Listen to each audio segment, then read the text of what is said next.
Izin Pak. Ya, silakan.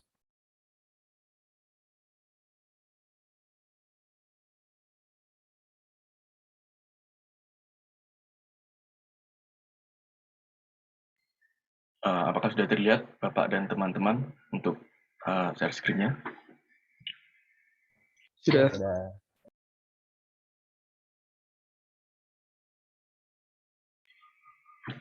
Ya, teman-teman, selamat pagi. Assalamualaikum warahmatullahi wabarakatuh. Terima kasih Pak Rida, Pak Hafiz Rida, dan juga teman-teman dari 523 memberikan kesempatan. Di sini kelompok kami dari kelompok 3 untuk melaksanakan presentasi TM ke-9 tentang modul aset tetap, bagian mekanisme hibah masuk langsung BMN. Kelompok kami ada saya, Ahmad Azam, ada Adita, dan juga ada Nabila. Ini saya awali dulu dari saya sendiri, dari modul aset tetap. Nah, dari dasar hukumnya ya ada UU nomor 17 tahun 2003 tentang keuangan negara, terus UU nomor 1 tahun 2004 tentang perbendaharaan negara, UU nomor 15 tahun 2004 tentang pemeriksaan pengelolaan tanggung jawab keuangan negara, dan lain sebagainya. Sampai yang terkhusus barang milik negara dan daerah itu PP nomor 27 tahun 2014 dan juga hibah daerah tentang PP nomor 2 tahun 2012. Ini yang pertama tentang gambaran umum dari hibah. Pengertiannya dulu dari barang milik negara atau BMN. Merupakan semua barang yang dibeli atau diperoleh atas beban APBN atau berasal dari perolehan lainnya yang sah. Nah, di sini penekanannya kepada semua barang ya, berarti seluruh barang yang didapatkan yang berasal dari APBN. Nah, yang berasal dari APBN ini biasanya terdapat dari jenis-jenis belanjanya, yaitu ada belanja barang, belanja modal, belanja hibah, belanja bantuan sosial, dan belanja lain-lain.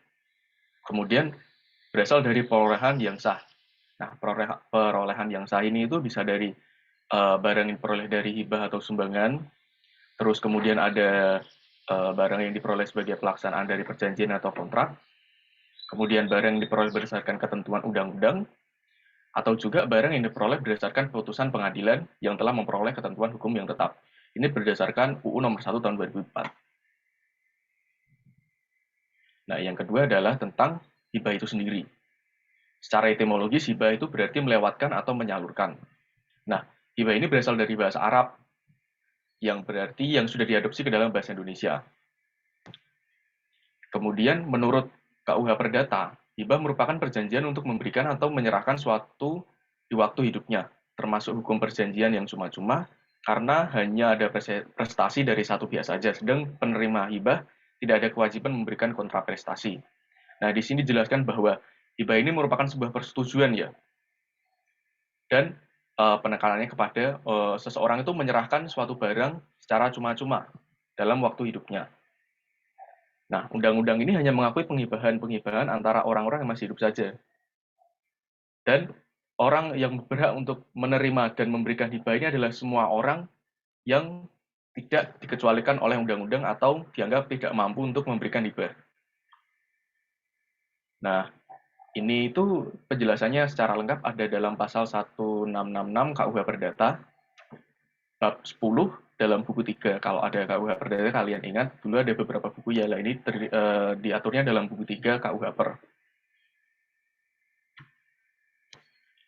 Selanjutnya, untuk menurut pemerintah itu sendiri, tentang hibah pemerintah pusat merupakan hibah yang diperoleh dari pemberi hibah dan tidak perlu dibayar kembali, dan pemerintah akan menerima manfaat secara langsung untuk mendukung program pembangunan nasional dan atau menanggulangi bencana alam dan bantuan kemanusiaan. Nah, hibah secara ini saya dapatkan dari sumbernya di jppr kemenku.go.id/hibah publikasi viewer 903. Jadi di sini dijelaskan bahwa penerima hibah itu merupakan hibah diperoleh dari pemberi hibah dan tidak perlu dibayar kembali. Tidak perlu dibayar kembali. Sama ya, berarti sejalan dengan pernyataan dari KUH Perdata. Dan pemerintah itu akan menerima manfaat secara langsung. Nah, manfaat secara langsungnya ini tuh untuk mendukung tugas pokok dan fungsi dari pemerintah sendiri. Seperti contohnya itu tentang untuk penanganan pandemi tahun 2021 tentang COVID itu bisa juga. Tujuannya itu mendukung pembangunan program pembangunan nasional dan atau mendukung penanggulangan bencana alam dan bantuan kemanusiaan. Nah, Ini dapat kita simpulkan bahwa hibah itu diberi secara cuma-cuma, tidak ada maksud tertentu ya, dan juga mendukung tupoksi penerima hibah. Nah, secara cuma-cuma ini, itu tadi, tidak ada paksaan, tidak ada unsur keharusan, kalau diberi tidak dapat diambil lagi, dan sebaliknya. Tidak ada maksud tertentu di sini itu berarti hibah itu diberikan tidak ada unsur-unsur politis atau tujuan-tujuan atau maksud-maksud tertentu yang bakal ditagih di kemudian hari. Nah, kalau misalnya ada seperti itu, menjadi pertimbangan tersendiri apakah ini termasuk hibah atau bukan. Dan yang ketiga adalah mendukung tupoksi penerima hibah. Nah, mendukung ini tuh kayak tadi sudah dijelaskan bahwa ada pendukungan tentang program pembangunan nasional, penanggulangan bencana alam, dan juga bantuan-bantuan kemanusiaan. Nah, ini ada fun fact ya. Pada tahun 2020 tuh Kementerian Keuangan mendapatkan hibah dari World Customs Organization berupa alat deteksi barang berupa portable Raman spectrometer, handheld backstater, X-ray, BGS field test kits, XRF Orange Analyzer, serta itu terkait dengan pandemi COVID-19, Kementerian Keuangan mendapat hibah berupa masker medis, masker kain, penutup wajah, wastafel portable, baju hazmat, rapid kit test, dan juga termogan. Ini kita dapat datanya dari laporan keuangan Kementerian Keuangan BA 015 tahun anggaran 2020 yang udah diaudit. Nah, kita masuk kepada jenis-jenis hibah. Untuk yang pertama itu, hibah dibedakan berdasarkan bentuknya. Itu ada hibah uang, hibah barang dan jasa, dan juga hibah surat berharga. Hibah uang ini juga ada bisa dibedakan menjadi dua, yaitu hibah uang tunai dan juga hibah untuk uang untuk membiayai kegiatan. Nah, hibah uang tunai ini bentuknya berupa uang yang diterima oleh pemerintah dan penggunaannya sepenuhnya ditentukan oleh pemerintah yang melalui mekanisme APBN. Nah, yang kedua adalah hibah yang ditetapkan oleh pemerintah dan peruntukannya ditentukan dalam perjanjian dan dilaksanakan oleh kementerian negara, lembaga, pemerintah daerah, dan juga penerima-terima hibah lainnya. Terus yang ketiga adalah hibah barang dan jasa. Itu hibah yang diterima oleh pemerintah dan pengadaannya dilaksanakan oleh pemberi hibah untuk mendukung kegiatan kementerian lembaga berupa barang atau jasa. Dan yang ketiga ada hibah surat berharga, itu hibah yang diterima oleh pemerintah dapat berupa saham ataupun surat-surat berharga lainnya yang berisikan kepemilikan pada suatu perusahaan hibah. Nah, kemudian selanjutnya ada berdasarkan jenis. Berdasarkan jenis itu ada dua, ada hibah terencana dan juga hibah langsung. Untuk hibah terencana itu merupakan hibah yang dilakukan melalui mekanisme perencanaan yang dituangkan dalam daftar rencana kegiatan hibah. Dan juga hibah langsung tuh ya udah itu hibah spontan yang dilaksanakan tidak melalui mekanisme perencanaan, jadi tidak direncanakan sebelum-sebelumnya. Sifatnya insidentil. Kemudian ada berdasarkan mekanisme pencairan. Ada hibah melalui KPPN dan juga hibah tanpa melalui KPPN. Nah, hibah yang melalui KPPN ini merupakan proses penarikan dananya itu dilaksanakan di KPPN itu sendiri. Dan kalau tanpa melalui KPPN berarti penarikan dananya itu tidak dilaksanakan di KPPN. Nah, KPPN di sini merupakan perpanjangan tangan dari BUN. Kemudian berdasarkan sumbernya hibah ada dua, yaitu hibah dalam dan juga hibah luar negeri. Untuk hibah dalam negeri merupakan hibah dari lembaga keuangan dalam negeri atau non keuangan dalam negeri, pemerintah daerah, dan juga lain sebagainya yang unsur-unsurnya dari dalam negeri yang berdomisili dan juga melakukan kegiatan di wilayah NKRI. Itu baik berupa lembaga atau perorangan. Yang kedua ada hibah luar negeri, sesuai namanya merupakan hibah dari negara asing, lembaga negara, lembaga internasional, lembaga multilateral, dan juga lembaga-lembaga lainnya yang tidak bertempat atau berdomisili di NKRI. Itu juga bisa berupa lembaga atau perorangan sifatnya.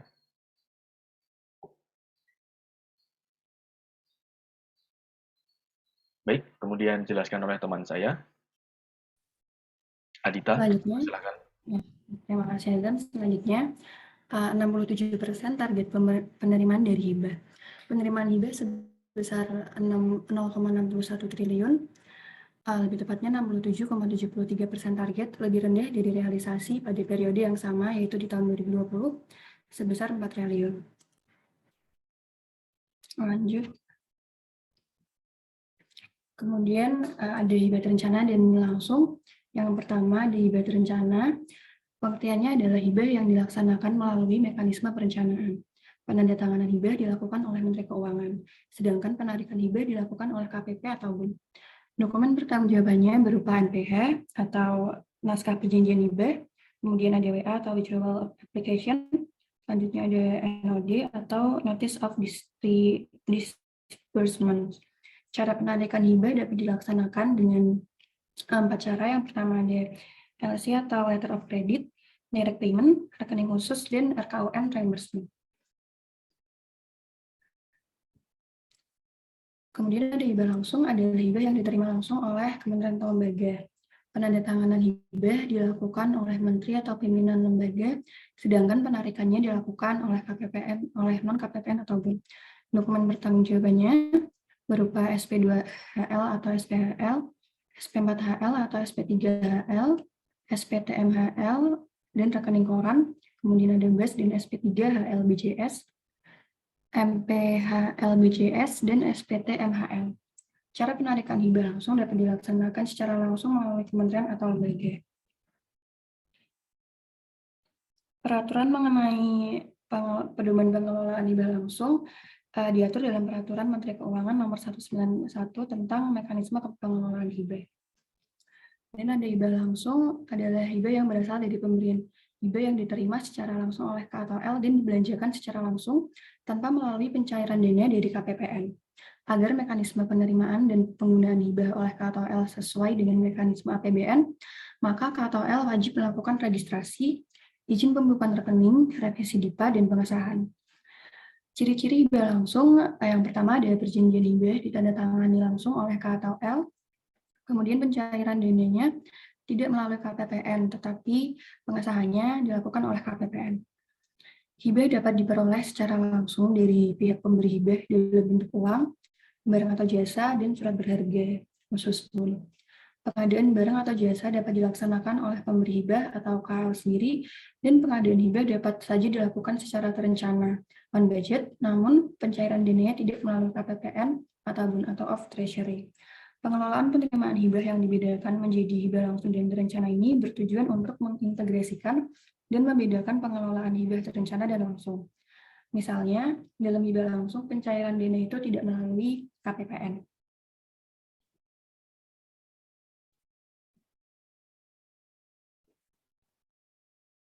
Selanjutnya akan dilanjutkan oleh teman saya, Nabila. Baik, terima kasih. Selanjutnya adalah tentang tahapan pengelolaan hibah langsung barang milik negara atau terkait dengan mekanismenya. Fase yang pertama, setelah kementerian atau lembaga menerima hibah, dapat diajukan permohonan nomor register ke DJPPR. Nah, dalam pengajuan register diperlukan dokumen berupa naskah perjanjian hibah dan juga ringkasan hibah atau disebut dengan grand summary. Nah, apabila kementerian atau lembaga tidak dapat memenuhi NPH tersebut, dapat melampirkan berita acara serah terima atau BAST, kemudian dokumen surat pernyataan telah menerima hibah langsung, dan juga dokumen surat pernyataan tanggung jawab mutlak atau SPTJM. Selanjutnya, kementerian atau lembaga akan melakukan penandatanganan BAST antara pemberi dan juga penerima. Setelah itu, dilakukan pengajuan pengesahan pendapatan ke DJPPR. Nah, dalam mengajukan pengesahan pendapatan ke DJPPR, diajukan sebuah dokumen SP3HL-BJS, di mana untuk mengajukan dokumen SP3HL-BJS atau surat perintah pengesahan pendapatan hibah langsung, diperlukan dokumen berupa SPTMHL dan juga BAST. Nah, selanjutnya dilakukan pengajuan pengesahan atas pencatatan, di mana kementerian itu harus membuat dokumen MPHL BJS atau memo pencatatan hibah langsung bentuk barang jasa atau surat berharga. Dalam menyusun MPHL BJS, kementerian atau lembaga atau pengguna anggaran itu harus melampirkan SPTMHL, SPTJM. Setelah itu, baru kementerian atau lembaga dapat melakukan pengakuan pendapatan. Selanjutnya, nah, jadi pengelolaan hibah langsung dan juga pengelolaan hibah itu terdapat di Peraturan Menteri Keuangan RI nomor 191 tahun 2011 tentang mekanisme pengelolaan hibah. Selain itu, ringkasannya itu terdapat di buku saku hibah yang diterbitkan oleh DJPPR yang diupdate sampai 30 Juni 2018. Selanjutnya, nah ini merupakan ringkasan dari perencanaan sampai pelaporan terkait hibah langsung. Yang pertama, kementerian lembaga itu akan menyiapkan usulan kegiatan atau proposal ke donor. Ini dalam hal hibah langsung jika dilakukan usulan proposal terlebih dahulu. Selanjutnya, fase negosiasi atau penandatanganan.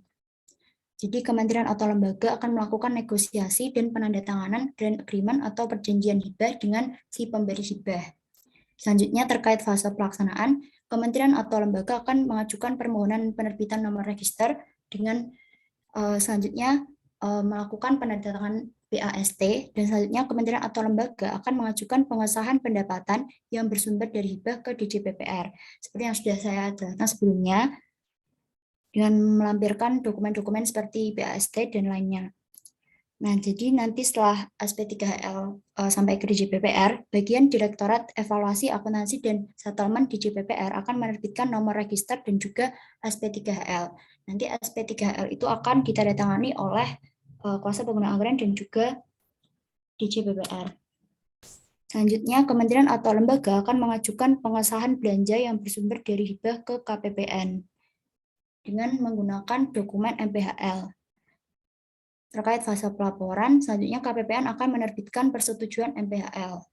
Kemudian Direktorat Evaluasi Akuntansi Settlement DJPPR akan melakukan penyusunan laporan keuangan bagian anggaran kode 999.02 terkait pengelolaan hibah berdasarkan MPHL dari KPPN sebelumnya. Nah, di situ bisa langsung melakukan pencatatan pendapatan. Kemudian kementerian atau lembaga akan melakukan penyusunan laporan di SAI atau Sistem Akuntansi Instansi berdasarkan MPHL BJS. Selanjutnya, jadi secara ringkas, mekanisme pertanggungjawaban hibah barang atau jasa yang pertama dengan adanya naskah perjanjian hibah antara pemberi dan juga penerima hibah, kemudian mengajukan permohonan nomor register ke DJPPR atau Kanwil DJPB, kemudian melakukan penandatanganan BAST antara pemberi dan penerima, dan yang terakhir adalah pengesahan dan pencatatan pendapatan beban atau aset ke KPPN. Selanjutnya, nah dalam laporan keuangan 2020 yang sudah diaudit, hibah sampai dengan 31 Desember 2020, Kementerian Keuangan menerima pinjaman dan hibah dari entitas lain dengan realisasi pinjaman sebesar 0 dan juga realisasi hibah dalam bentuk rupiah sebesar 106 miliar dan juga dalam bentuk dolar 61.000 dolar dan juga dalam Australia dolar sebesar 951.000. Dalam grafik juga terlihat bahwa hibah langsung dari luar negeri itu cukup tinggi dibandingkan hibah terencana dan juga hibah langsung dalam negeri. Selanjutnya akan terkait sesi tanya jawab, saya kembalikan ke Azan. Ya, terima kasih Anita dan juga Nadia. Ini kita masuk.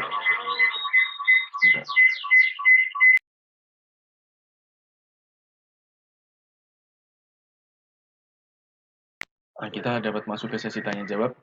Akan diberikan kesempatan kepada 3 orang penanya untuk bertanya tentang materi yang sudah kita paparkan sebelumnya. Jadi silakan teman-teman untuk on mic dan juga bisa raise hand kalau misalnya mau via chat. Izin bertanya. Ya, ini siapa? Iya. Presentasi berapa?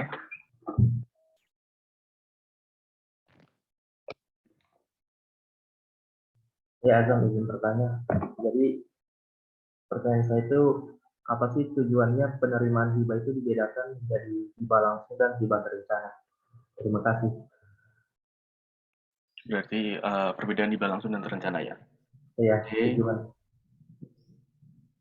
Selanjutnya, pertanyaan kedua. Izin bertanya. Iya. Mau nanya, kalau di masa COVID ini tuh ada kayak negara yang mau kasih hibah gitu, kayak misalnya ventilator gitu. Nah itu tuh Pemda bisa langsung nerima atau gimana, atau ada prosedur khususnya? Oke, terima kasih Nindi. Berarti ada prosedur khususnya atau enggak ya terkait penerimaan hibah ini? Heeh. Oke. Terus ada penanya terakhir, penanya ketiga. Izin bertanya, kan Oh tadi ya, dikatakan bahwa ada dua sumber hibah, yaitu sumber yang berasal dari dalam negeri sama yang dari luar negeri. Nah, apakah Pemda, pemerintah daerah itu, dia tuh bisa menerima hibah langsung yang berasal dari luar negeri, atau adakah mekanisme lainnya, ataukah tidak boleh gitu? Sekian. oh ya, terima kasih Vincent. Berarti apakah Pemda bisa menerima hibah langsung dari luar negeri atau tidak ya? Teman-teman bisa mencatat dulu dan kelompok kami Pak izin untuk mendiskusikan selama beberapa menit. Boleh dikomentari terkait presentasi kami dari Pak Hafiz selama kami berdiskusi Pak. Ya, Terima kasih. silakan. Oke, teman-teman Azam, Nabila sama sama satu lagi Adita. Terima kasih ya teman-teman, keren. Saya appreciate karena teman-teman mengambil data langsung dari LK 2020 ya.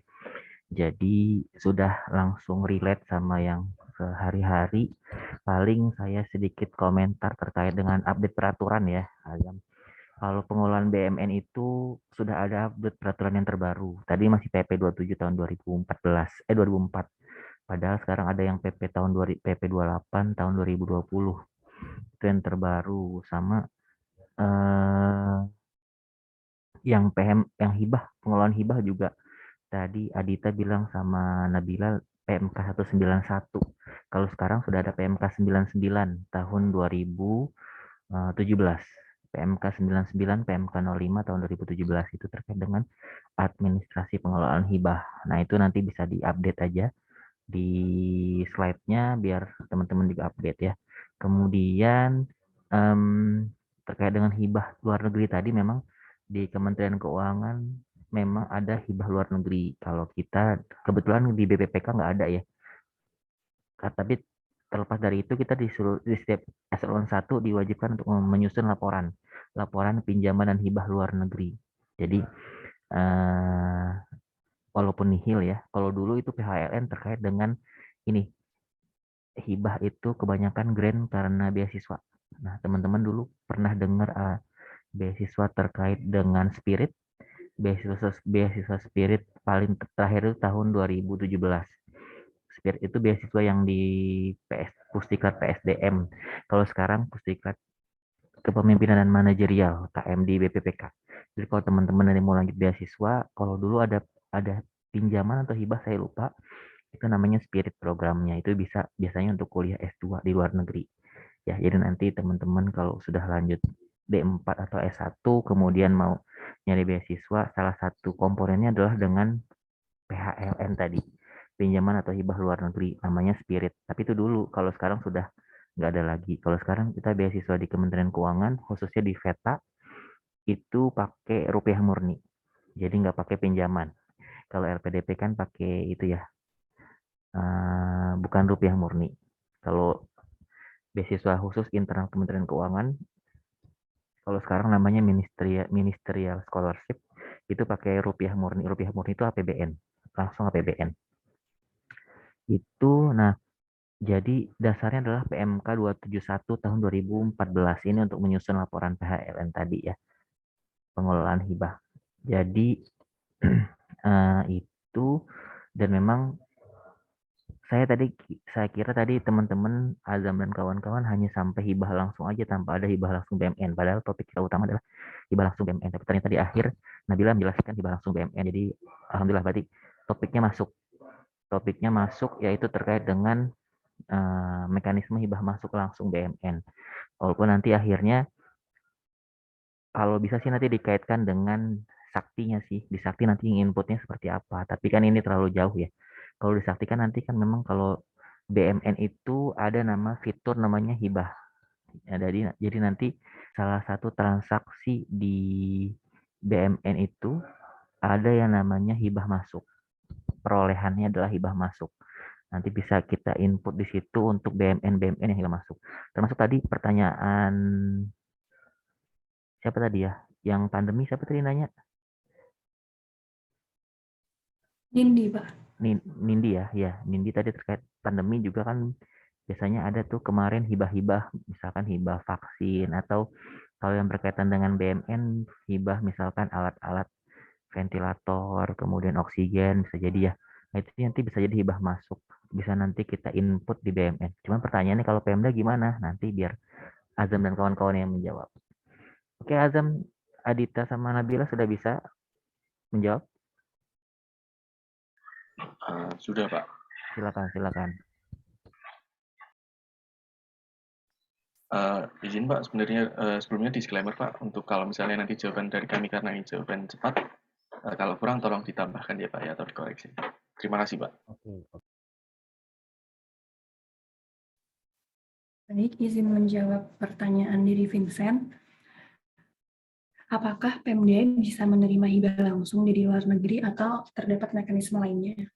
Jawabannya adalah kewenangan untuk pinjaman dan hibah luar negeri itu adalah kewenangan pemerintah pusat. Jadi Pemda tidak dapat menerima hibah luar negeri secara langsung. Walaupun hibah luar negeri tidak dapat langsung diterima oleh Pemda, tetapi dapat dilakukan melalui pemerintah pusat terlebih dahulu. Kemudian akan dianggarkan dalam APBN dan diteruskan ke Pemda melalui mekanisme perjanjian hibah luar negeri. Sekian jawaban dari saya.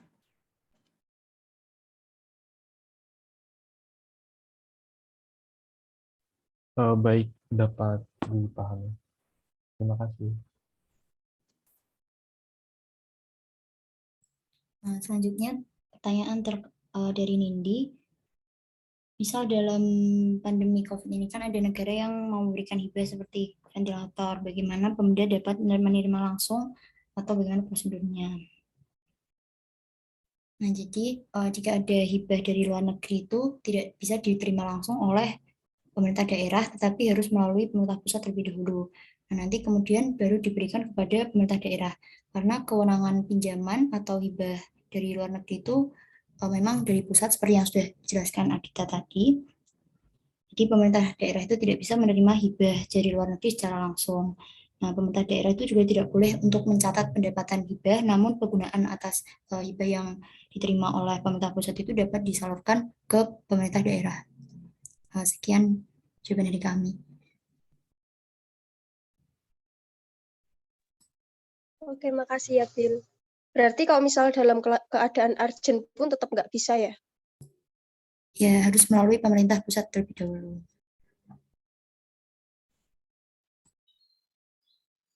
Terus untuk yang pertanyaan tadi yang pertama dari Kian ya, tentang apa tujuan penerimaan hibah dan dibedakan, kenapa itu dibedakan jadi hibah langsung dan juga hibah terencana. Jadi kalau dari saya sih berpikiran bahwa ya ini tuh dibedakan itu untuk mengintegrasikan dan juga membedakan tentang pengelolaan hibahnya itu sendiri biar nggak tercampur-campur juga. Kan ada banyak macam, yaitu bisa dipisah-pisah lagi, bisa di apakah ini tuh hibahnya bakalan kita terima bisa direalisasikan atau enggak, dan juga sifatnya karena kan hibah ya, hibah itu kan pemberian secara cuma-cuma, jadi itu kayak kita tidak bisa memaksakan, makanya bisa terencana, bisa yang insidental secara langsung itu gitu. Baiklah, sampai dapat dipahami. Terima kasih.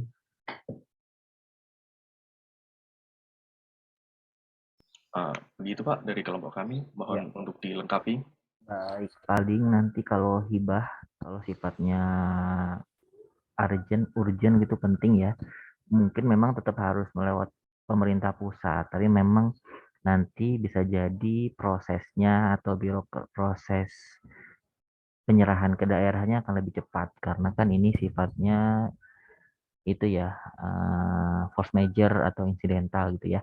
Jadi kalau aturannya memang harus pemerintah pusat dulu, nanti pemerintah pusat yang akan membagi-bagikan ke pemerintah daerah. Tapi memang mudah-mudahan, saya belum ngecek lagi aturannya pastinya, tapi biasanya akan ada seperti itu. Kayak kemarin aja yang TUP gitu kan ada kayak semacam apa istilahnya, ada semacam kemudahan-kemudahan ya, kemudahan-kemudahan. Nah, bisa jadi nanti kayak gitu yang hibah. Kemudian hibah terencana sama hibah langsung. Benar, yang namanya hibah itu kan tidak ada timbal balik. Walaupun kadang-kadang hibah itu sign sebuah tanda atau kode dari misalkan negara luar untuk menjalin kerjasama.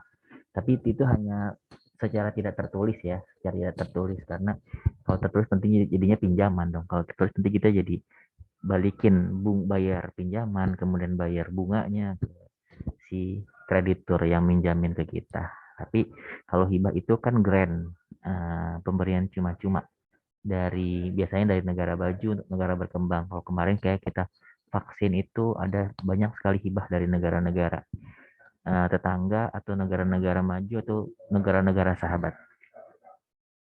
Ya, itu kemudian tadi bedanya terencana sama langsung, kemudian dalam negeri sama luar negeri itu sudah jelas ya sumbernya itu ya dari mana-mana. Memang kalau hibah ini tidak dibahas secara detail, untuk makanya pas banget dibahas di diskusi kelompok ini. Jadi teman-teman bisa dapat dari informasi dari teman-teman yang presentasi. Oke, itu saja. Terima kasih banyak kalau begitu Azam, Adita, sama Nabila, dan teman-teman penanya yang lain. Terima kasih. Kita kasih applause virtual ke teman-teman semua. Ya, oke. Silakan stop share, Azam. Ya Pak, izin untuk share. Ya. Terima kasih Bapak dan juga terima kasih teman-teman. Maaf kesalahan dan juga kekhilafan dari kelompok kami. Sekian. Ya. Oke, teman-teman, terima kasih kepada pemateri hari ini, presenter hari ini ya. Tadi sudah disampaikan terkait dengan hibah langsung BMN, walaupun ini merupakan bagian kecil dari materi kita hari ini, karena kita hari ini bahas BMN secara secara keseluruhan, dan juga kaitannya di aplikasi Sakti ya. Jadi tadi sebagai insight aja buat teman-teman semua, bahwa kita ada mekanisme namanya hibah langsung, baik dia terencana maupun langsung, baik di dalam negeri maupun luar negeri, dan seterusnya. Ya, jadi nanti setelah ini bisa di-share ke teman-teman, sama di-update dulu peraturannya ya.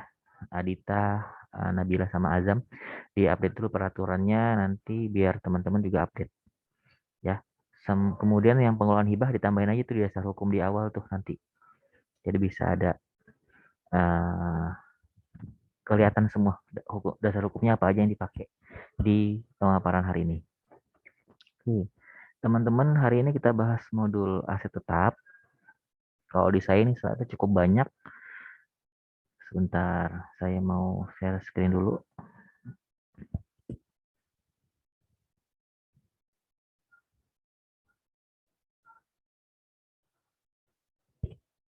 Oke, ini merupakan sendiri di Sakti ya.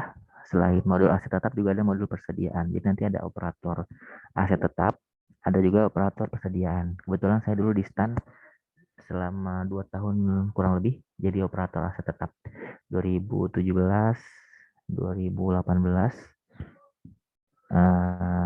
ya 2017 2018 pun sampai Agustus saja karena saya tugas belajar.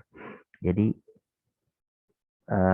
terkait dengan modul aset tetap ini cukup menarik teman-teman, apalagi jumlahnya itu banyak dan rigid ya. Dan ini tidak hanya modul aset tetap yang kita kerjakan, nanti selain SID Sakti kita akan mengurus pengelolaan BMN yang lain. Oke, nah ini dasar hukumnya. Tadi yang saya bilang di awal sudah ada update yang terbaru, PP 27 tahun 2014 ini diganti dengan PP 28 tahun 2020. Ya, kalau yang lain penata usahaan BMN PMK 181 ini. Ini yang lain biasa ya, paket Undang-Undang Keuangan Negara ini sudah default sepertinya ya. Semua awalnya dari sini berangkatnya. Makanya saya apresiasi sekali dengan perumus Undang-Undang Keuangan Negara dulu tuh. Karena dari dulu 2003 tuh sudah reformasi keuangan negara dan masih sampai sekarang masih terpakai gitu ya. Berarti hebat penyusunnya itu. Oke. Nah, ini kalau kita lihat dari Undang-Undang 17 bahwa sebenarnya menteri atau pimpinan lembaga itu wajib mengelola barang milik atau kekayaan negara yang menjadi tanggung jawabnya. Jadi seluruh pimpinan lembaga atau menteri, termasuk Menteri Keuangan ya, sebagai pimpinan lembaga Kementerian Keuangan, bukan sebagai BUN, juga harus mengelola BMN, barang milik atau kekayaan negara yang menjadi tanggung jawabnya. Kemudian dapat menggunakan barang milik negara, kemudian menetapkan pejabat yang bertugas melakukan pengelolaan barang milik negara. Ya, itu kemudian, nah selain sebagai COO tadi, Chief Operating Officer tadi, menteri atau lembaga. Nah, Menteri Keuangan juga selaku BUN kan menetapkan kebijakan. Nah, ini namanya BUN pasti levelnya adalah membuat kebijakan-kebijakan dan pedoman terkait dengan pengelolaan serta penghapusan barang milik negara. Nah, nanti teman-teman akan ketemu tuh bahwa pengelolaan BMN itu akan banyak sekali prosesnya. Mulai dari perencanaan sampai dengan penghapusan. Sebenarnya pengelolaan BMN itu punya siklus sendiri. APBN punya siklus sendiri, pengelolaan BMN punya siklus sendiri. Jadi nanti teman-teman harus paham tuh kurang lebih ada beberapa hal yang perlu kita perhatikan dalam pengelolaan BMN. Kemudian dari Undang-Undang Nomor 1 tentang Perbendaharaan Negara, BMN ini apa pengertiannya? Kalau kita lihat di secara pengertian yang diperoleh atas dari beban APBN ya.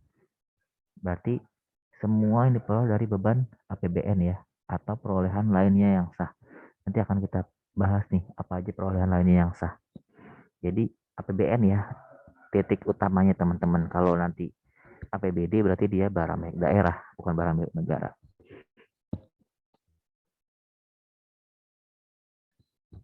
Nah, kemudian ada pejabat pemegang kewenangan penggunaan barang milik negara atau daerah.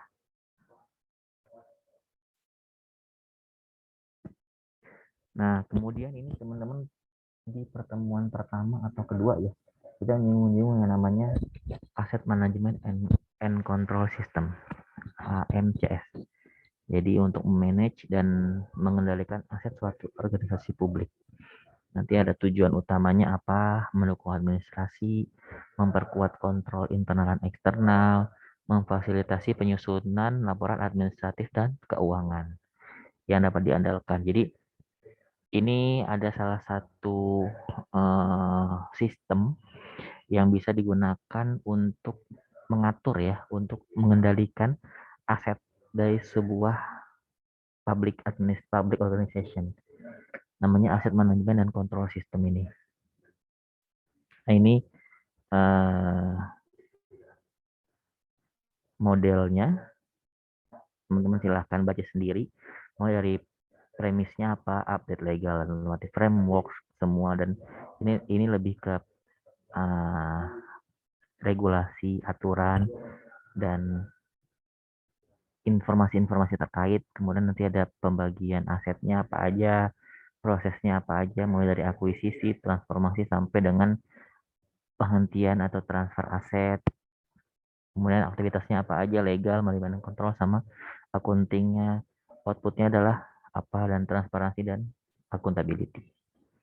Ya ini modelnya aja sih, model dari aset manajemen dan kontrol sistem tadi. Nah ini yang saya bilang nih, ada 11 tahapan dalam pengelolaan BMN, mulai dari perencanaan, kemudian dari perencanaan ini ada pengadaan, penggunaan, pemanfaatan, pemindahbukuan, pemusnahan, penghapusan, pembinaan pengawasan, pengamanan pemeliharaan, penatausahaan, sama penilaian. 2, 3, 4, 5, 6, 7, 8, 9, 10, 11. Ada 11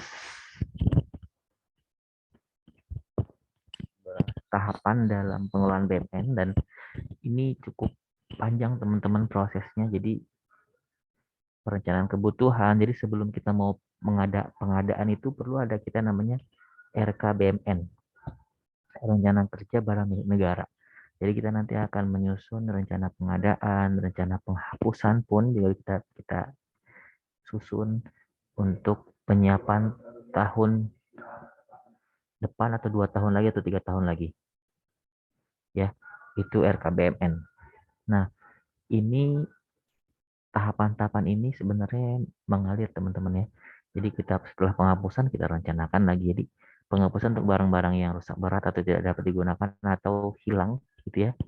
Kemudian pemusnahan untuk barang-barang yang hanya bisa dimusnahkan, misalkan kayak barang-barang yang kalau dijual atau dilelang itu akan merugikan banyak orang misalkan, maka harus dimusnahkan ya. Oke. Nah, ini pengertian BMN tadi sudah saya singgung di awal. Kalau BMN itu adalah seluruh barang yang dibeli atau diperoleh atas beban APBN. Atau perolehan lainnya yang sah ya. Nah, perolehan lainnya saya apa? Dari tadi hibah yang dibilang sama Nabila dan kawan-kawan tadi nih. Kemudian pelaksanaan dari perjanjian kontrak. Ini biasanya yang bangun guna serah. Teman-teman ingat salah satu bentuk pemanfaatan BMN bangun guna serah sama bangun serah guna. Kemudian ketentuan undang-undang ini biasanya zaman dulu. Kemudian putusan pengadilan yang telah memperoleh ketentuan hukum tetap ini biasanya yang sitaan dari KPK nih teman-teman. Sebelum ada inkrah ketentuan hukum yang tetap tidak bisa kita akui sebagai beban sebagai BMN. Biasanya KPK hanya mencatat sebagai persediaan. Ya. Ini adalah pengertian BMN itu sendiri, dan BMN itu tidak hanya aset tetap ya teman-teman ya, tapi juga termasuk persediaan.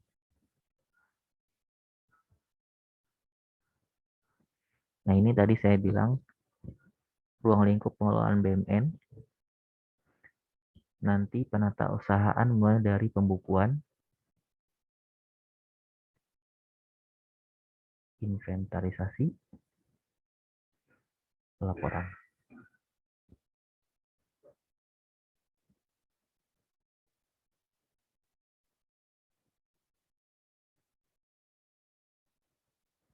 Kemudian nanti ada perolehan dari APBN dan perolehan lainnya yang sah.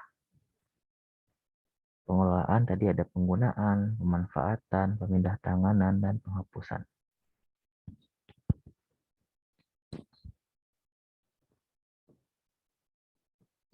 Nanti pertanggungjawaban kita menyusun laporan keuangan ya. Jadi nanti isinya adalah aset lancar, aset tetap, aset lain-lain.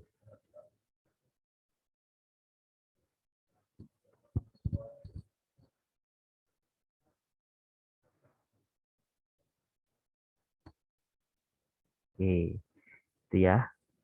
Ini kalau didetailkan kembali dari pengelolaan BMN tadi.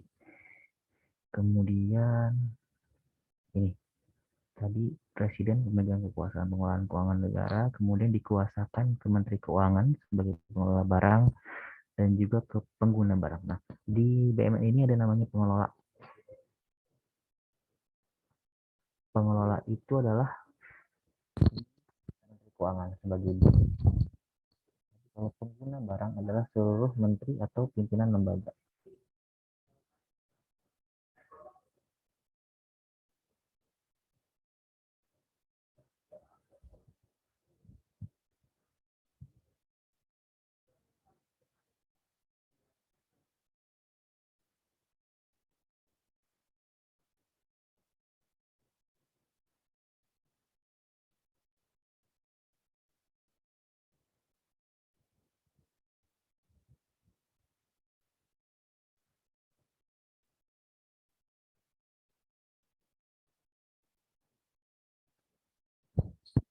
Oke, mohon maaf saya tadi balas chat dulu. Oke, itu ya. Kemudian nanti pengguna barang juga akan mendelegasikan ke kuasa pengguna BMN, kepala kantor. Sementara kalau yang di daerah nanti akan ada diserahkan ke daerah. gubernur, bupati, wali kota, pemegang kekuasaan pengelolaan BMD, sekretaris daerah, sama kepala SKPD. Ya. Oke, kemudian selanjutnya adalah proses bisnis. Prosedurnya adalah tadi BMN perolehan APBN. Jadi nanti di awal ketika kita mau membeli barang atau pengadaan barang sudah ditentukan dulu apa basnya atau coaknya.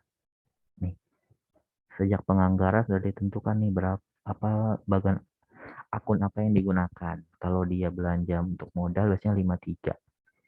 Kalau untuk persediaan 52 depannya. Kalau menunya nanti persediaan, pembelian, modul aset tetap itu ada pembelian dan seterusnya.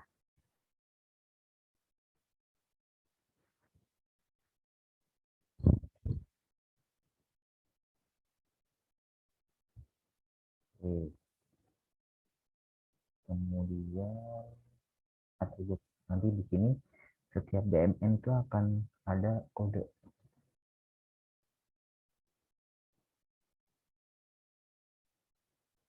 Oke.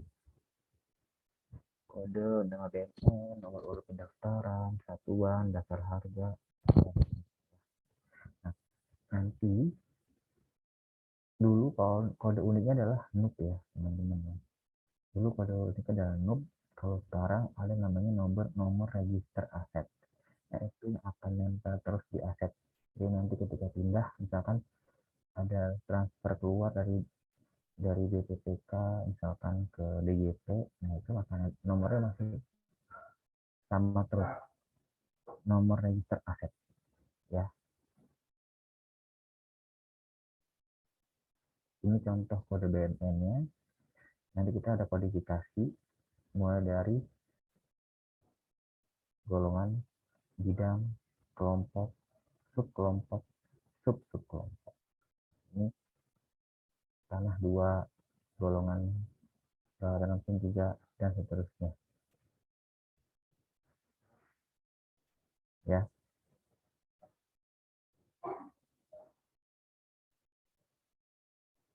Nah, nanti dalam laporan keuangan di mana saja nih muncul BMN. Nah, ini dia yang perlu teman-teman ketahui. Pertama adalah di neraca.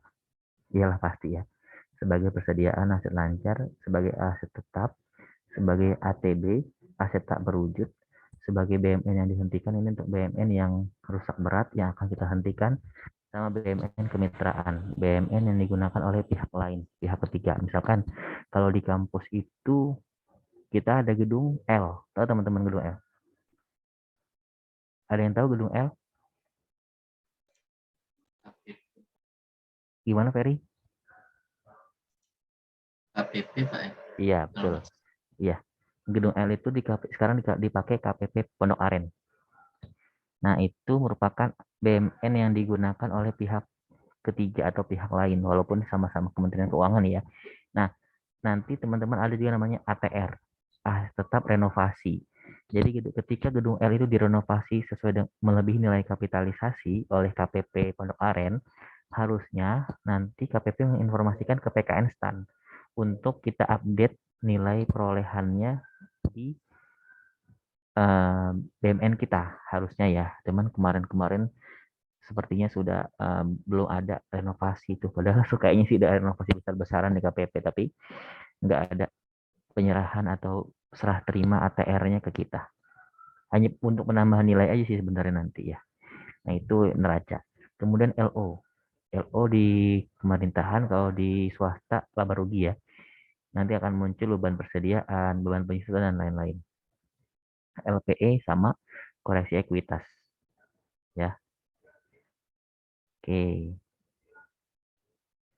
Ini yang lain di neracanya, aset lancar, aset dan seterusnya. Nanti di caleg perlu kita sampaikan informasi-informasi yang lain, misalkan di caleg itu nanti ada kita akan sampaikan persediaan yang rusak ada berapa, BMN extra comptable-nya berapa, aset bersejarah, extra comptable, penjelasan BMN dan sediaan neraca. Nah, pertanyaannya apa itu intra comptable, extra comptable? Nah, perbedaannya adalah dinilai perolehan. Kalau intracomptable adalah yang nilai perolehannya kalau untuk dia peralatan dan mesin lebih dari 1 juta. Itu intracomptable. Tapi kalau gedung dan bangunan lebih dari 25 juta. Tapi kalau di bawah itu masuknya ke extracomptable. Ya. Oke. Nah, tadi dalam LO tadi kan ada yang kegiatan operasional sama non operasional. Operasional tadi beban-beban persediaan, nah seterusnya. Non operasional surplus dan defisit pelapasan aset non lancar. Kadang-kadang kan kita melepas atau ada penyesuaian nilai kan. Nah, itu harus kita catat di LO. Kemudian dalam LPE ada perubahan koreksi nilai persediaan, dan seterusnya. Nanti kan biasanya aset tetap itu akan ada penilaian ulang, teman-teman. Revaluasi. Nah, revaluasi ini nanti ketika ada selisih akan kita catat menjadi perubahan di ekuitas di LPE. Ya. Kemudian nah, baru kita masuk ke sakti. Sebentar, saya mau ngecas laptop dulu ya.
Ini teman-teman, sebelum kita bahas modul aset tetap, ada yang mau ditanyakan terkait dengan BMN?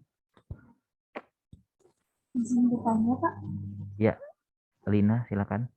Pak, tadi itu kan di situs pengelolaan BMN ada penggunaan sama pemanfaatan ya, Pak. Nah, itu bedanya apa sih, Pak? Oke. Kalau saya balik dulu ke slide-nya ya. Nah, penggunaan itu lebih ke, misalnya gini, kita punya aset mobil. Nah, sebelum kita manfaatkan, kita pindah tanganan, harus kita tentukan status penggunaannya. Jadi kayak milik siapa gitu kan. Misalkan kita harus mengusulkan penetapan status penggunaan, istilahnya PSP. Jadi penetapan status penggunaan si aset tetap itu. Misalkan kita punya gedung, nanti gedung pendidikan yang lagi dibangun ini, 8 lantai ini harus kita tetapkan status penggunaannya. Setelah sudah ditetapkan status penggunaannya milik Kementerian Keuangan misalkan, baru boleh kita lakukan pengelolaan yang lain. Misalkan kita mau sewakan, itu di pemanfaatan. Jadi penggunaan lebih ke pengakuan milik kepemilikan si aset tetap itu. Kemudian baru kalau pemanfaatan ya udah, setelah kita milik kita ini kita bisa sewakan, bisa kita pinjam, atau bisa kita kerjasama pemanfaatan dengan mitra. Gitu ya Lina ya. Jadi lebih ke penggunaan, lebih ke statusnya, pemanfaatan lebih ke aset itu dimanfaatkan untuk lebih oleh pihak lain. Gitu ya. Baik, Pak. Terima kasih. Oke. Yang lain ada lagi? Sebelum saya tanya nih. Nah, saya ada satu pertanyaan nih, teman-teman.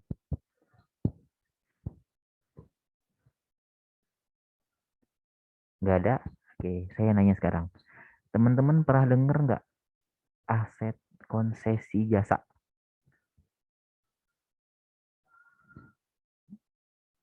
Aset konsesi jasa. Kalau kita lihat di PSAP, ada tuh PSAP nomor 16.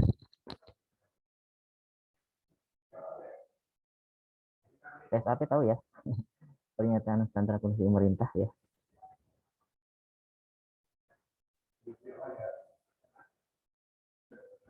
Ada yang bisa? Ada yang mau jawab? Bonus nilai? Enggak. Ada yang mau jawab nggak, teman-teman?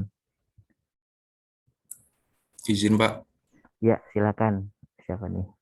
aset Yoga. Gimana? aset konseksi jasa itu aset yang digunakan untuk menyediakan jasa publik. Untuk menyediakan jasa publik. Contohnya apa? Biar gampang deh. Contohnya gimana, Yoga?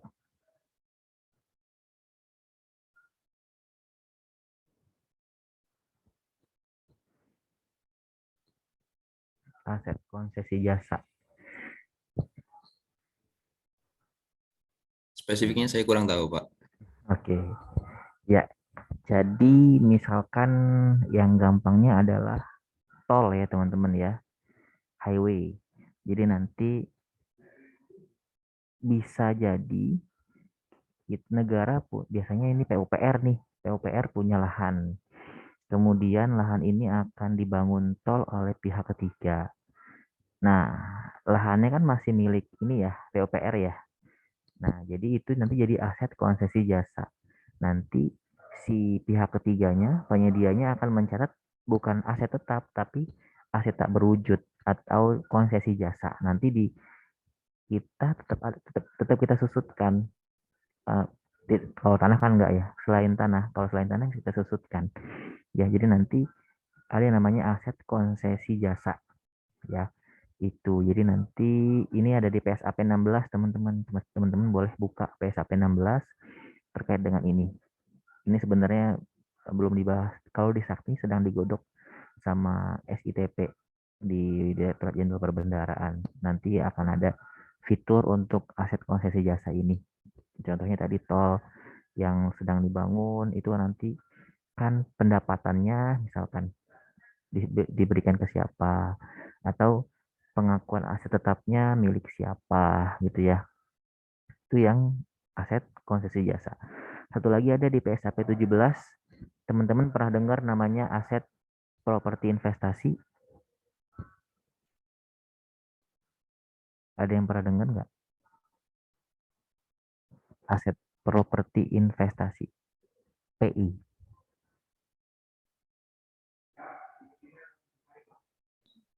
Yang itu bukan Pak, kayak misal beli bangunan tapi tujuannya nggak dipakai tapi buat kayak aset gitu aja.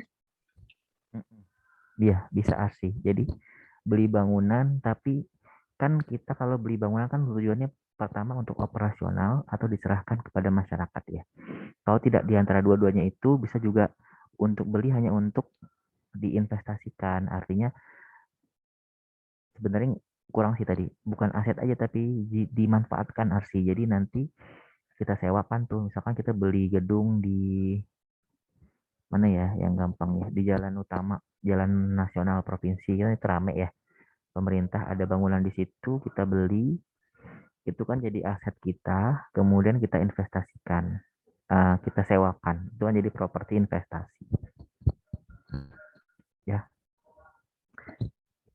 oke teman-teman, itu sedikit informasi tambahan aja terkait dengan isu-isu terkait dengan BMN yang itu tahun depan sudah mulai digunakan teman-teman. Jadi teman-teman nanti kalau kerja atau penempatan ternyata ngurusin di bagian umum, nah harus paham nih, apalagi teman-teman nanti di kementerian lembaga atau Pemda harus paham nih terkait dengan konsesi jasa atau properti investasi ya, sebagai informasi aja tambahan ya.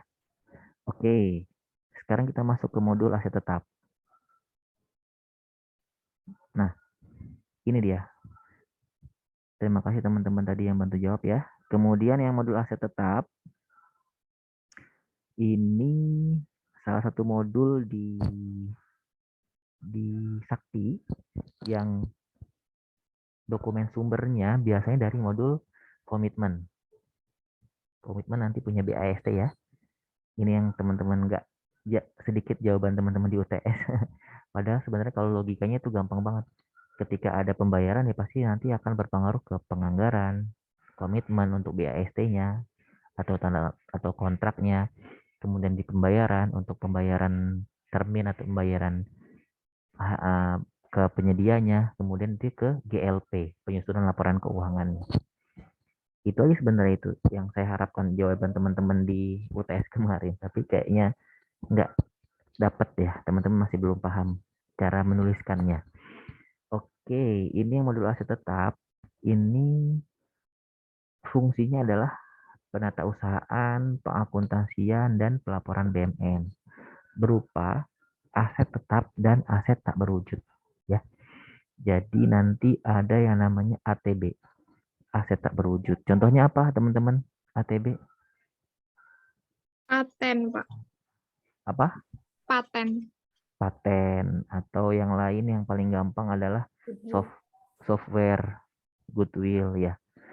Paling gampang adalah software ya, software, paten, hak cipta atau copyright. Itu contoh aset tak berwujud. Yang biasanya kalau software itu ada tuh di semua pemerintah, kantor pemerintah ya. Karena kan kita kan disuruh untuk membeli software yang original ya. Jadi biasanya ada tuh asetnya, aset tak berwujudnya. Ruang lingkupnya apa? Nah, ruang lingkupnya adalah yang pertama adalah BMN tadi, barang milik negara. Kemudian ada KDP. Ini apa nih? Konstruksi dalam pengerjaan. Karena namanya konstruksi, teman-teman, jadi ini tidak serta-merta adalah gedung dan bangunan ya. Bisa jadi ini peralatan dan mesin. Misalkan kita mau beli peralatan dan mesin yang nilainya cukup besar, tapi sebelumnya kita ada biaya-biaya honor-honor. Nah, itu di sini dulu nanti ditaruhnya. KDP dulu. Nanti setelah itu kalau sudah dibeli, baru kita transfer keluar, kita jadikan aset tetap. Itu namanya konstruksi dalam pengerjaan. Kalau yang bentuknya gedung dan bangunan gampang. Ketika dalam proses pembangunan kayak sekarang nih, gedung 8 lantai itu masih KDP nih statusnya di laporan keuangan kita. Ya, BUMN bersejarah ini yang punya nilai historis. Contohnya di lapangan Banteng ada BUMN bersejarah. ATR tadi saya bilang gedung L atau KPP. Barang pihak ketiga ini kayak kita nyewa, misalkan kita nyewa mesin fotokopi ya, itu tidak dicatat di neraca tapi kita ungkapkan saja. Kemudian BPY BDS, barang pemerintah yang belum ditetapkan statusnya, ini contohnya misalkan ada barang yang akan diberikan ke BUMN tetapi belum ada, ini untuk tujuannya PMP teman-teman, pernyataan modal pemerintah, tetapi belum ada PP-nya, peraturan pemerintahnya, jadi masih belum ditetapkan statusnya, namanya BPY BDS. Kemudian BUMN kemitraan dengan pihak ketiga tadi. Oke, itu kemudian fungsinya apa? Nah, ini.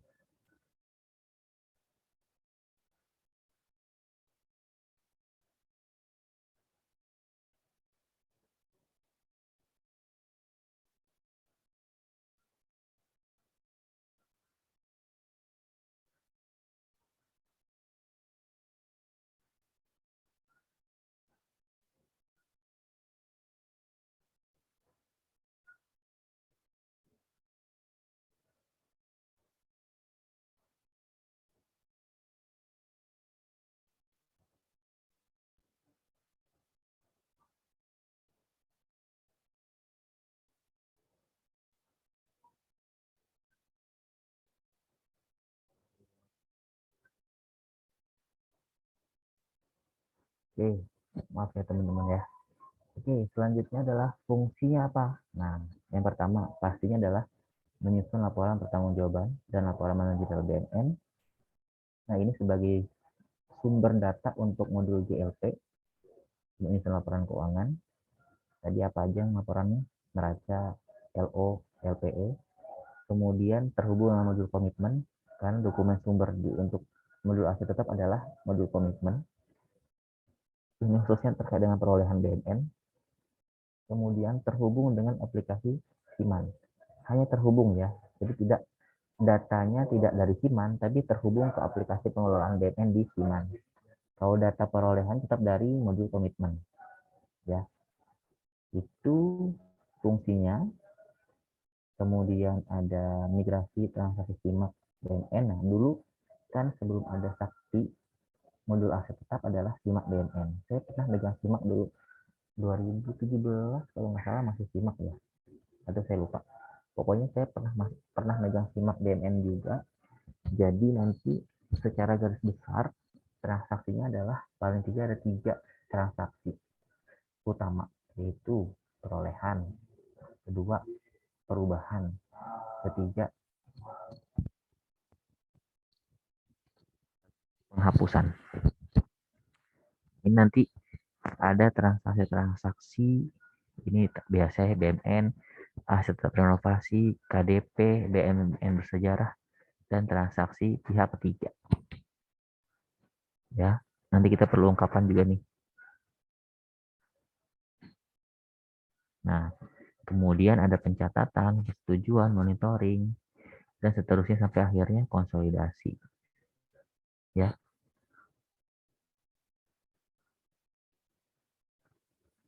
Oke.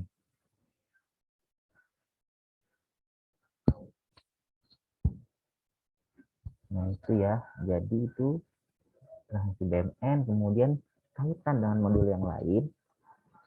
Mostly dari adalah yang terpenting adalah modul komitmen. Nanti modul komitmen akan lari ke modul aset tetap dan persediaan. Nanti ini menjadi dasar untuk menyujurnal aset dan persediaan di modul JLP. Nanti JLP akan closing period dan seterusnya. Ya. Kemudian ini interkoneksi saksi. Ini seperti biasa, pastikan nanti semua modul-modul akan terkoneksi ya, interkoneksi sakti. Kemudian terkait dengan modul aset tetap ini kaitannya adalah dengan Siman. Nih, Siman. Kalau modul bendahara dengan Simponi ya, yang penerimaan tadi. Kalau yang modul pembayaran dengan GPP, OMSPAN dan MAIREKON, nanti GLP dengan data perpajakan, data bea cukai semua. Jadi kalau sekarang kita lagi bahas modul aset tetap, berarti kaitannya dengan Siman. Ya. Oke. Kemudian, nah ini yang tadi saya bilang, yang paling berpengaruh yang paling berkaitan, yang sangat berkaitan erat di modul aset tetap adalah modul komitmen ya teman-teman. Nanti di komitmen, terlepas dia dari pengadaan yang LS, yang langsung, ataupun uang persediaan, bendahara, tetap dari modul komitmen. Nanti ada BAST, BAPP, BAKP, semua nanti dari modul komitmen. Pembelian, penyelesaian pembangunan langsung, pengembangan langsung, ini untuk pemeliharaan aset tetap, perolehan KDP, pengembangan KDP, hibah masuk BMN, tadi yang dibahas sama Adita dan kawan-kawan, juga masuk KDP. Ya, nanti setelah itu akan didetailkan oleh operator aset tetap. Setelah itu akan dijurnal dan di closing untuk dicatat di modul GLP untuk persiapan penyusunan laporan keuangan. Ya, itu teman-teman.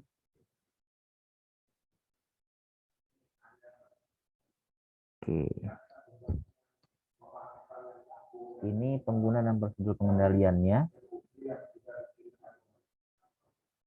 Seperti biasa, namanya saksi itu kan ada yang kemarin ya, pembagian role, run. Ini ada operator, validator, sama approver. Nanti operator tugasnya adalah merekam, perekaman, kemudian nanti akan divalidasi oleh validator, kemudian akan disetujui sampai sama approver. Kalau sudah sampai approver, tidak bisa lagi diubah dan dihapus. Nanti karena akan langsung lari ke GLP. Akan terbentuk jurnal. Akan muncul laporan nanti, laporan BMN, laporan keuangan nanti. nanti juga ada konsolidator tingkat wilayah, tingkat eselon 1, tingkat kementerian lembaga. Kalau misalkan di KPP, ini tingkat satker, nanti wilayahnya adalah Kanwil, eselon 1-nya nanti DJP, KL-nya adalah Kemenkil.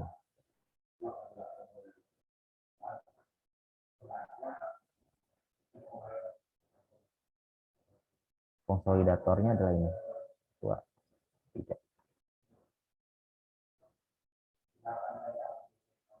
Ya.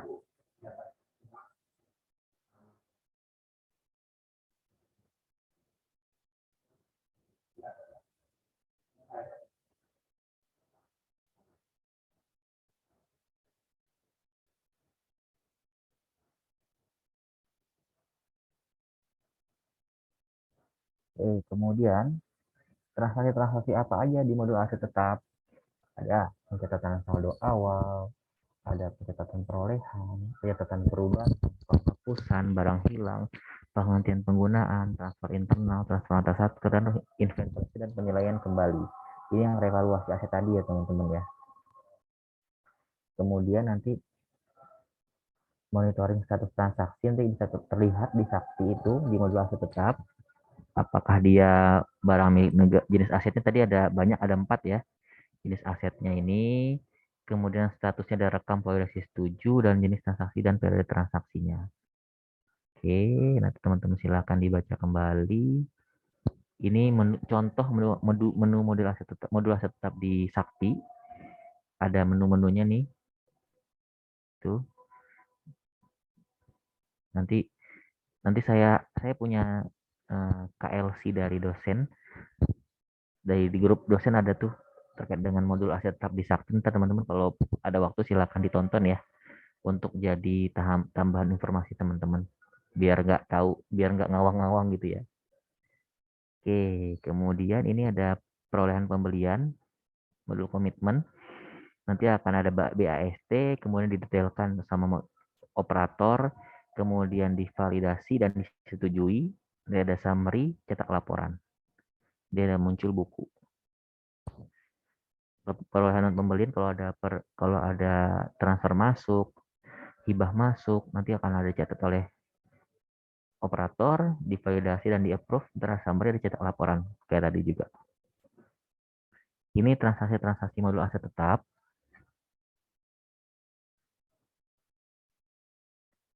Perolehan BMN, perubahan BMN sama penghapusan BMN. Perolehan BMN tadi ya, jurnalnya aset tetap, pada aset tetap yang belum diregister ini ketika kita pendetailan.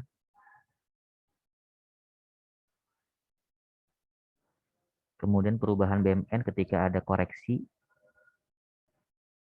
perubahan kondisi, ini jurnalnya.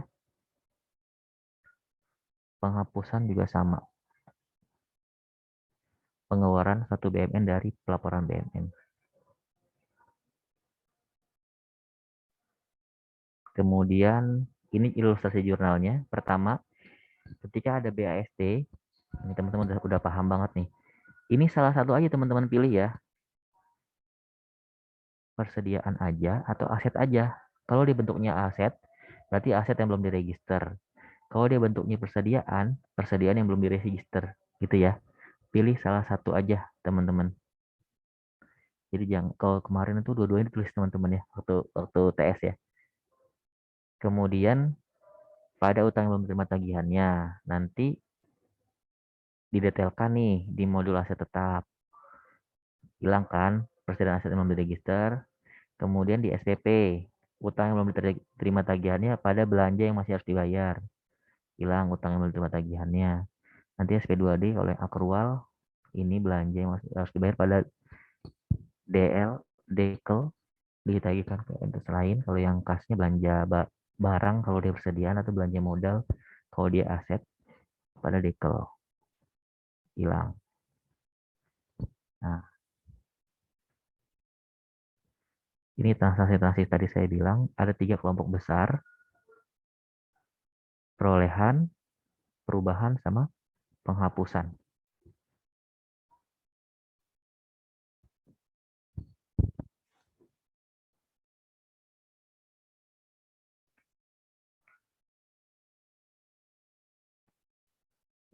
perolehannya nanti ada pembelian, transfer masuk, hibah masuk, rampasan dan lain-lain. Ini hibah masuk yang dibahas tadi. Perubahan tadi kalau ada pengurangan, pengembangan langsung kalau ada pemeliharaan tadi, pengembangan KDP dan seterusnya, penghapusan kalau ada penghapusan dan transfer keluar dan seterusnya. Oke, ini KDP. Ini ATR tadi. Kalau ada gedung L atau gedung-gedung lain yang dimanfaatkan oleh pihak ketiga, kita catat. BMN bersejarah, saldo awal, perolehan BMN sama penghapusan. Pihak ketiga, tadi hanya perolehan dan penghapusan. KIB. Nah, nanti di modul aset tetap kita harus punya namanya KIB, kartu inventaris barang. Ini untuk mencatat detail dari barang-barang atau aset tetap yang dimiliki oleh si satker, tanah, bangunan, dan seterusnya. Nah, DBR, daftar barang ruangan, kalau teman-teman lihat di ruangan-ruangan itu ada daftar barang DBR namanya. Kalau yang selain DBR sama KIB namanya DBL, daftar barang lainnya. Barang hilang, nanti ada barang yang setelah disensus atau diinventarisasi ternyata barang nggak kelihatan, maka kita catat sebagai barang hilang. Kemudian penghentian penggunaan tadi yang rusak berat tadi, kita hentikan penggunaannya, nanti akan direklas atau dirubah statusnya dari aset tetap menjadi aset lainnya. Oke, itu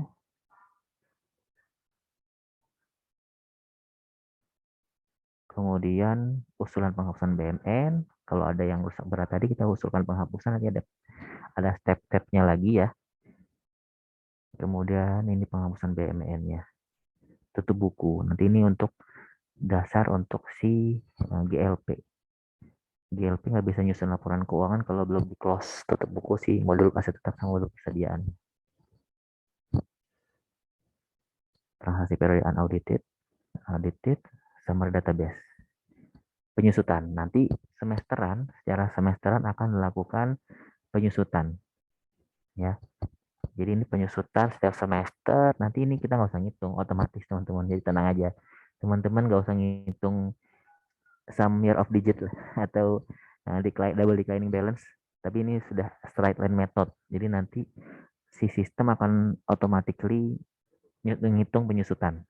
Ya, tinggal nanti dimunculnya di modul aset tetap akan diklik aja penyusutan semesteran gitu nanti biasanya. Oke. Nah, ini nanti akan salah satu outputnya adalah buku barang, teman-teman. Daftar barang, dan lain-lain, laporan BMN. Nanti ini semua nih muncul nanti laporan barang kuasa pengguna. Bayangkan teman-teman, waktu saya dulu di STAN itu, nyusun laporan sebanyak ini gitu ya. Untuk BMN aset tetap PKN STAN yang luar biasa tuh. Dari depan Cegier sampai Bintaro. Saya pernah 2017 itu revaluasi, saya ngitung pagar pembatas. Kalau pembatas di PKN STAN dulu, teman-teman tahu ya kan ada pagar pembatas ya, yang membatasi kita dengan jalanan atau dengan kampung di perumahan di sebelah itu kan ada pagar pembatas yang gede-gede ya. Saya ngitung manual dong, keliling 20 hektar. Jadi luar biasa tuh dulu ketika ngitung evaluasi itu. Tapi nggak sendiri sih, berdua. Tapi tetap aja luar biasa. Nah ini kemudian ini resiko. Nah kalau udah resiko berarti udah terakhir nih. Ini resiko yang muncul, pengendalian integritas, pembatasan akses dan seterusnya. Ini kayaknya resiko yang default ya. Oke, itu teman-teman terkait dengan modul aset tetap. Ini memang materinya menarik sekali dan kalau dibahas nggak bisa sebentar ini karena prosesnya panjang ya. Ada yang mau tanyakan teman-teman terkait dengan aset tetap? Izin bertanya, Pak. Iya, Ikhwan, silakan. Nah, untuk tadi yang waktu pengguna dan prosedur pengendalian yang ada 3 itu, Pak, yang operator, validator, sama approver. Ya. Nah, itu kenapa yang di validator ada dapat dibatalkan, tapi di approver tidak bisa? Itu kenapa, Pak? Nah, yang ini. Oh. Cuma di validator aja yang bisa membatalkannya. Iya, jadi kan ketika kita input transaksi ya, Jadi kan kalau sudah sampai validator dan kalau sudah divalidasi sama validator kan asumsinya sudah nggak ada kesalahan dong, Tuhan ya. Jadi ya sudah di approver tinggal approve aja, tinggal ngecek benar datanya atau enggak, kemudian di approve, disetujui. Jadi nggak bisa dibatalkan. Kalau mau dibatalkan ya sudah divalidasi, nanti diinformasikan secara informal ke validatornya, tolong dibatalkan gitu ya. Kalau di approver nggak bisa ya. Jadi kalau sudah sampai approver itu tinggal dicek aja kebenaran data atau kesesuaiannya, kemudian disetujui. Itu aja sih kalau yang validator. Makanya yang bisa dibatalkan adalah validator, karena validator itu benar untuk memvalidasi benar nggak yang direkam sama si operator, kemudian datanya lengkap atau enggak, nilai pendetailannya benar sesuai dengan kontrak atau enggak. Misalkan kita mau mencatat laptopnya bener nggak mereknya Lenovo, atau ternyata di kontrak mereknya HP tapi ternyata dicatatnya Lenovo. Nah itu kan harus dikoreksi, nanti dibatalkan sama validator untuk diperbaiki sama operator. Sementara di level approver ini biasanya sudah level kasubag ya, Ivan ya. Jadi itu tinggal ngecek aja, oh sudah divalidasi, sudah oke. Tinggal walaupun namanya manusia pasti ada hilaf ya, bisa jadi di validator juga kesalahan. Tapi kalau udah sampai situ tinggal diulang aja, diperbaiki.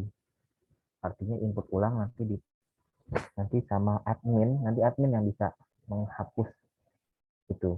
Di admin dihapus atau gimana nanti caranya supaya inputan itu, transaksi itu hilang gitu ya. Itu paling Ivan ya. Berarti kalau diulangi dari operator lagi terus ke validator. Iya, gitu. Oh, ya. Baik Pak, terima kasih. Oke, yang lain nanti lagi teman-teman.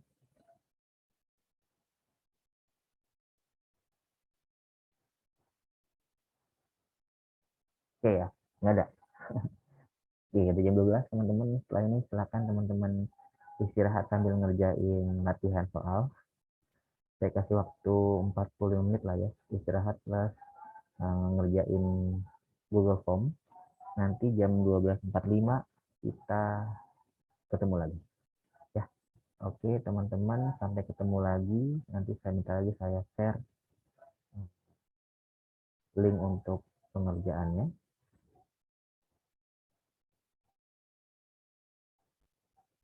Nanti silahkan dikerjakan sampai jam 12.45 kita ketemu lagi. Oke, teman-teman, selamat beristirahat. Selamat melanjut. Nah, belum ditutup. Silakan mengerjakan soalnya dulu ya. Oke, silakan. Dari yang teman-teman kerjakan ini, mana yang banyak salah? Nah, ini langsung nomor 1. Pernyataan berikut yang tidak tepat terkait modul aset. Yang tidak tepat apa, teman-teman? Yang itu ya, yang Siman ya. Sumber data berasal dari aplikasi Siman. Enggak ya, karena sumber data Siman enggak sumber data juga dari Siman. Tadi saya bilang tadi ya di awal kalau datanya tidak semua dari Siman, tapi dari kalau terkait perolehannya dari modul komitmen. Ya, itu jawabannya. Teman-teman banyak yang jawab terkait dengan menghasilkan laporan manajerial. Kalau laporan manajerial termasuk teman-teman ya. Itu ada di slide kalau teman-teman buka. Oh ya, sebelumnya teman-teman sudah punya slide yang semester lalu kan ya? Sudah punya belum? Halo, teman-teman? Udah ya? Oke, kalau misalkan ternyata beda dari yang saya sampaikan, nanti tolong diinfo ya, Arsi atau Hasri. Nanti tolong infokan ke saya, mana tahu ada yang berbeda slide-nya. Nanti saya juga hari ini soal nanti saya share PSAP yang 16 sama 17 itu ya. Semua nanti saya kasih PSAP terakhir sampai PSAP 17 terkait dengan properti investasi buat bahan referensi teman-teman aja. Tapi jangan diapalin semua ya, bingung. Oke. Kemudian yang lainnya yang banyak yang salah itu adalah di soal ini. Nih, pernyataan berikut yang kurang tepat tentang periode tutup buku transaksi pada modul aset tetap. Ini 6 orang jawab tutup buku dilakukan sebelum penutupan modul buku besar dan pelaporan. Yang kurang tepat ya. Yang kurang tepat adalah yang terakhir ini ya.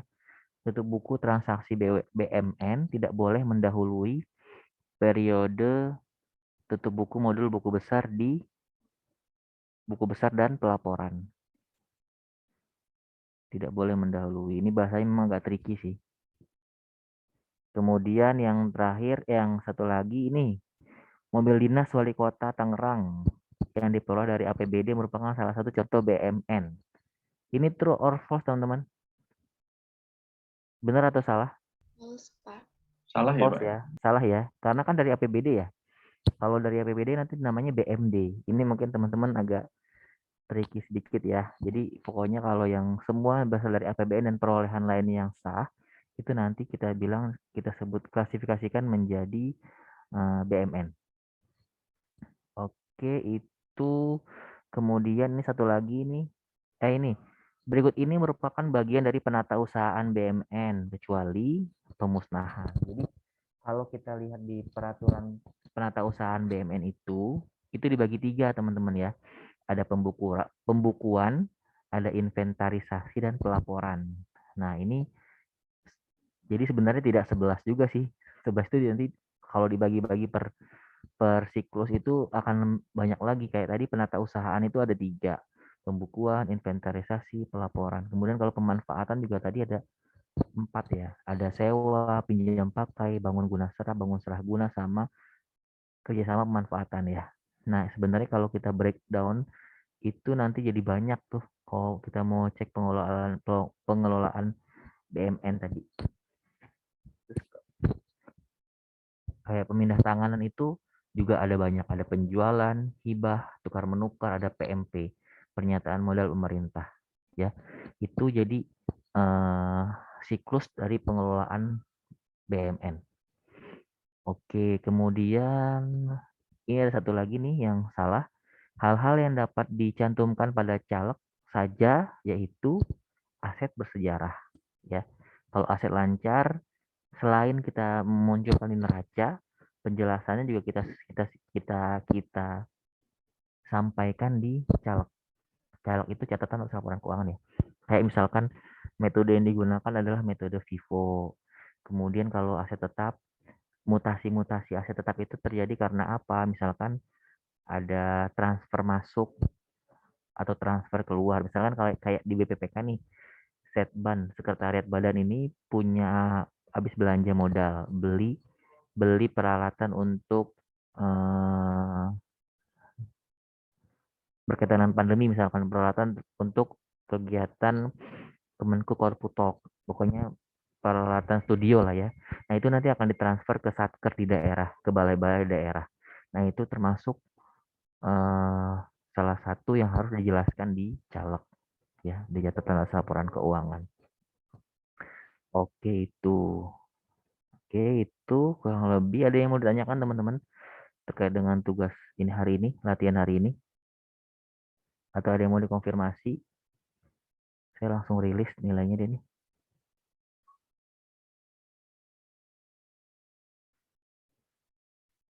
Oke. Ada yang mau dikonfirmasi? Ada yang mau ditanyakan?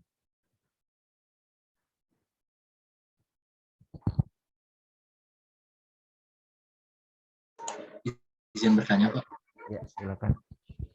Terkait dengan aset tetap itu kan pada akhirnya akan, kalau misalnya menurut akuntansi itu kan akan jadi nilainya 0 Pak ya pada di akhir, kalau misalnya dia ada sisa masa manfaatnya senilai sisa masa manfaatnya.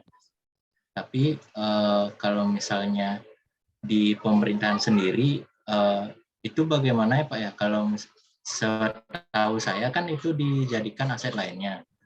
Nah, setelah dijadikan aset lainnya itu kan biasanya ada beberapa ya yang menyisakan nilai Rp1 gitu Pak. Ya. Ada beberapa setahu saya. Nah, itu itu kan dinyatakan sebagai aset yang idle, Pak. Nah, itu apakah langsung diserahkan kepada KPKNL atau gimana, Pak? Ya, diserahkan ke pengelola dalam hal ini KPKNL ya. Nah, kalau ini kan berarti asumsinya masih bisa dipakai gitu, Ferry ya? Atau gimana? Masih bisa dipakai. Nah ya, ya ini sebenarnya ini agak ini sih. Kalau kita di akuntansi komersil kan mikirnya kalau masa manfaatnya 4 tahun nih, tahun keempat harusnya nilainya udah 0 ya, karena sudah disusutkan. Tapi ternyata kalau di kita kan masih bisa dimanfaatkan, digunakan. Iya benar, kalau nilainya 0 kan jadinya nggak bisa ya. Paling nanti apakah ditransfer ke aset lainnya, atau misalkan kalau manfaatnya sudah selesai nanti kita akan reklasifikasi ke aset lainnya untuk diusulkan penghapusan paling nanti akhirnya. Karena kan banyak sebenarnya caranya. Kalau yang cara paling gampang nanti kita akan usulkan penghapusan, tapi penghapusannya bukan dimusnahkan, tapi dijual. Nanti kita lelang, bisa gitu ya. Karena masih bisa dipakai, nanti kita lelang dan akhirnya nanti nilai hasil lelangnya itu akan menjadi PNBP gitu. Jadi untuk barang-barang yang sudah habis masa manfaatnya atau rusak berat atau rusak ringan dan yang atau sudah tidak bisa, misalkan sudah ada yang lebih update lagi misalkan atau lebih canggih lagi misalkan komputernya atau laptopnya, kan harus kita hapuskan. Kalau nggak lama-lama nanti makin banyak aset tetapnya, nanti banyak yang idle, banyak yang nggak terpakai gitu. Kalau nanti kita usulkan pemindah tanganan tapi dengan penjualan ya. Ada tuh salah satunya adalah pemindah tanganan dengan penjualan, bukan penghapusan, maaf, pemindah tanganan dengan penjualan. Atau kalau mau yang lain, kalau mau tidak mau ada penerimaan atau pendapatan yang kita terima, bisa kita hibah ke, misalkan hibah ke sosial, hibah ke sekolah-sekolah, hibah ke panti sosial misalkan gitu ya. Itu bisa juga. Atau kalau mau yang lain pemindah tanganannya bisa jadi dengan itu aja sih, paling penjualan atau hibah gitu paling seri.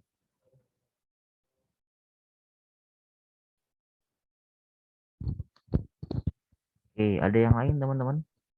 Tanya Pak, Ya, saya masih bingung terkait hal ini Pak, terkait aset tetap sejarah tadi Pak, semisal dia dilakukan renovasi, nah itu dicatatnya sebagai biaya perawatan atau aset tetap renovasi ya Pak? Kalau semisal dia dilakukan renovasi gitu Pak, yang nilainya mungkin lumayan material, tetapi tidak mengubah struktur bangunan itu sendiri karena nilai sejarahnya tadi itu Pak. Iya. Ini juga itu sih, khusus aset bersejarah ini kalau untuk pemeliharaan harus hati-hati ya, karena kan khawatir menghilangkan nilai histori dari si bangunan itu ya. Tapi kalau misalkan, tapi yang jelas nggak masuk ATR, nggak masuk aset tetap renovasi, karena pengertiannya beda, Sangkisma. Kalau yang masuk ATR itu kan aset tetap yang digunakan oleh pihak lain ya. Tapi kalau aset bersejarah itu kan beda perlakuannya. Jadi kalaupun ada pemeliharaan, paling nanti akhirnya jadi beban pemeliharaan biasa. Atau kalau nilainya memenuhi nilai kapitalisasi, akan menambah nilai si aset bersejarah itu. Paling gitu. Terima kasih Pak. Ya. Oke, yang lain ada lagi? Ingin bertanya Pak. Iya, Azam. Ini contoh kasus ya Pak ya, kalau nggak salah itu dulu itu sempat ramai tentang naiknya nilai aset pemerintah Pak. Waktu tahun berapa ya, saya lupa itu. Naiknya apa? Nilai aset pemerintah Pak. Kalau nggak salah itu lonjakannya itu berapa ratus% gitu Pak. Nah itu tuh yang ingin saya tanyakan, apakah nilai aset dari pemerintah ini tuh dinilai tiap tahun atau bagaimana ya Pak ya? Karena kok bisa sampai kejadian ada lonjakan nilai aset pemerintah yang signifikan waktu tahun 2020 atau 2019, saya lupa itu. Oh iya, itu di 2018-2019 Azam. Jadi itu salah satu triggernya adalah ada revaluasi ya, penilaian kembali, dan memang sudah lama tidak dilakukan revaluasi nih. Akhirnya lonjakannya besar banget. Contohnya kayak di kampus nih, nilai tanah tadinya hanya jutaan misalkan jadi miliaran. Kan jadi tinggi banget karena nilai taksirannya kan berubah ya, nilai harga pasar tanah zaman sekarang dengan yang catatan tahun berapa gitu, itu kan berbeda. Makanya jadinya nilainya itu yang paling jelas terlihat sih. Jadi nilainya akan melonjak. Itu biasanya revaluasi. Revaluasi BMN itu biasanya kalau gedung dan bangunan 10 tahun sekali ya, atau paling tidak 5 tahun sekali. Nanti saya cek lagi regulasinya deh. Atau teman-teman kalau mau bantu cek regulasinya boleh, silakan. Jadi penilaian aset kembali itu atau revaluasi itu sifatnya periodikal, 5 tahun atau 10 tahun. Tujuannya apa? Karena nilai aset kita kan pasti akan perlu penyesuaian ya. Kalau yang sesuai nilai histori pasti kecil banget tuh. Contohnya nilai tanah atau nilai gedung dan bangunan. Makanya perlu direvaluasi. Itu yang saya ceritain tadi. Saya ngukur tembok pembatas itu tahun 2017. Saya hitung tembok itu untuk penilaian kembali revaluasi. Nanti di 2018 baru akan berubah tuh nilainya, akan ada koreksi nilai. Entah nilai tanah atau gedung dan bangunan. Kemudian di tahun 2018 19 juga ada sensus yang peralatan dan mesin. Itu juga akan ada penyesuaian nilai. Nah, itu tujuannya untuk nilai-nilai aset tetap kita itu akan sama dengan nilai yang lain. Ketika ada nanti penjualan atau pemindah tanganan, kita bisa ngukur gitu. Paling gitu ya, Azam. Baik, Pak. Terima kasih, Pak. Oke. Baik, teman-teman. Ini sebenarnya seru kita bahas aset tetap ya. Cuman kita sudah hampir jam 1. Nanti pekan depan kita bahas persediaan ya. Bahas persediaan. Kemudian kalau misalkan ada pertanyaan, boleh tanya via WA atau tanya lagi di pertemuan minggu depan. Dipersilahkan. Jadi kita sudahi dulu hari ini ya, teman-teman ya. Sampai ketemu pekan depan. Siap-siap yang akan presentasi pekan depan. Minggu depan kita materinya terkait dengan metode FIFO. Nah, ini menarik juga nih. Metode FIFO yang baru diterapkan tahun ini. Oke, sampai ketemu. Sehat-sehat terus teman-teman semua. Selamat menjalankan aktivitas. Selamat siang. Assalamualaikum warahmatullahi wabarakatuh. Selamat siang. Terima kasih, Pak. Terima kasih, Oke, Bapak. siap. Saya Terima kasih, langsung Pak. end Terima meeting kasih ya, banyak, teman-teman Pak. ya.